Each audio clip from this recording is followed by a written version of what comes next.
और बिना सोचे समझे जो ये आलोचना करने का और किसी को भी कुछ भी बोल देने का कल्चर कांग्रेस में है, ये दिखाता है कि भारत की तासीर और राजनीति की समझ इनको नहीं है।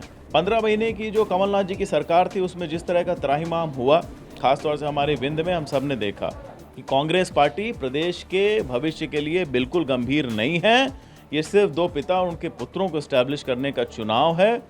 7 दशकों से राजनीति में सक्रिय तिवारी घराने के वारिस कांग्रेस छोड़कर भाजपा में शामिल हुए और भाजपा ने टिकट देकर सबको चौंका दिया है। हमारे साथ बात करने के लिए सिद्धार्थ तिवारी राज हैं। क्यों ऐसा निर्णय लेना पड़ा और अब आगे की कैसी तैयारियां चल रही हैं? अगर कोई भी देशभक्त युवा, सनातनी युवा आज अपने जहन में ये सवाल उसके अगर उठता है कि उसे किस संस्था से जुड़ना चाहिए जो कि एक समृद्ध भारत और समृद्ध प्रदेश और समृद्ध विंध्य प्रदेश को बनाए,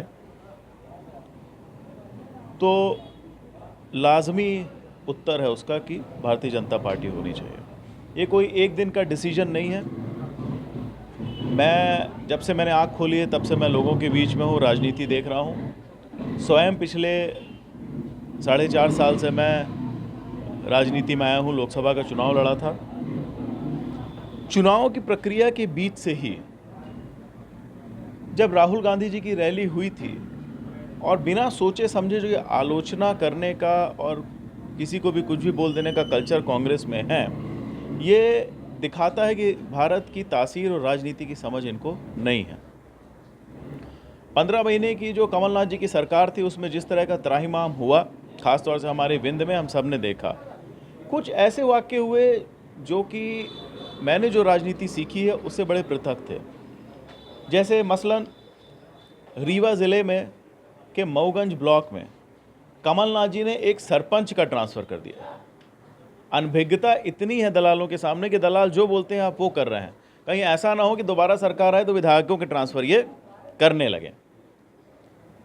ये दिखाता है कि सिर्फ पैसे से ट्रांसफ़र उद्योग चलाना है और जनता की सेवा और विंध्य और प्रदेश के विकास से इनको कोई लेना देना नहीं। ये 15 महीने में चालू हो गया।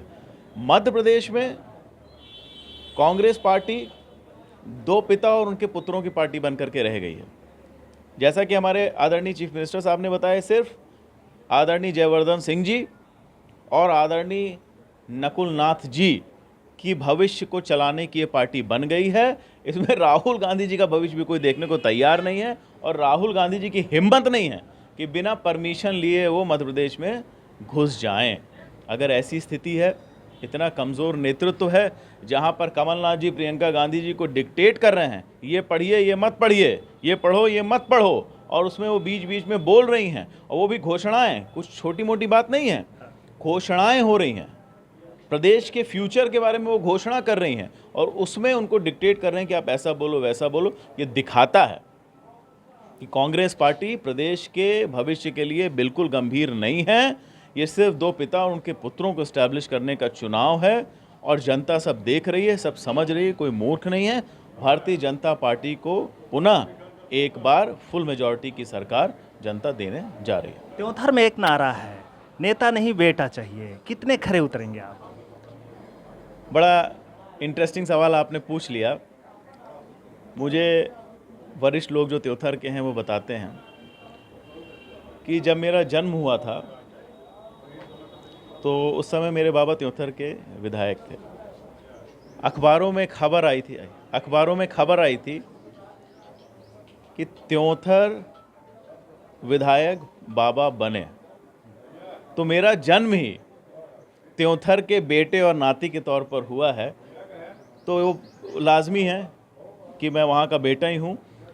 और ख़ास तौर से भारतीय जनता पार्टी में जहाँ एक कलेक्टिव लीडरशिप होती है, जहाँ कोई एक व्यक्ति चुनाव नहीं लड़ता, कमल निशान पर पूरी की पूरी पार्टी लड़ती है। हमारे हज़ारों कार्यकर्ता विधानसभा में चुनाव लड़ रहे हैं और जहाँ तक एक्सेप्टेंस का सवाल है, डिसीजन का कि सही या गलत है, आप लोग पिछले 2-3 दिन के घटनाक्रम में जिस तरह के हज़ारों की भीड़ उमड़ रही है, जिस तरह से आपने यहाँ भीड़ देखी और लोगों का भाव देखा, इसने और मोहर लगा दी है कि जो मेरी अंतरात्मा की आवाज़ थी भारतीय जनता पार्टी ज्वाइन करने की, वो सही थी और एक बेटे के तौर पर मैं चुनाव लड़ूंगा और जैसा आदेश होगा जनता जनार्दन का उसका पालन करूंगा। मेरे पीछे आपको दो तस्वीरें दिख रही हैं, एक पंडित श्रीयुक्त श्रीनिवास तिवारी और दूसरी सुंदरलाल तिवारी जी की। ये दोनों ही विंध्य में भाजपा को रोकने का काम करते थे।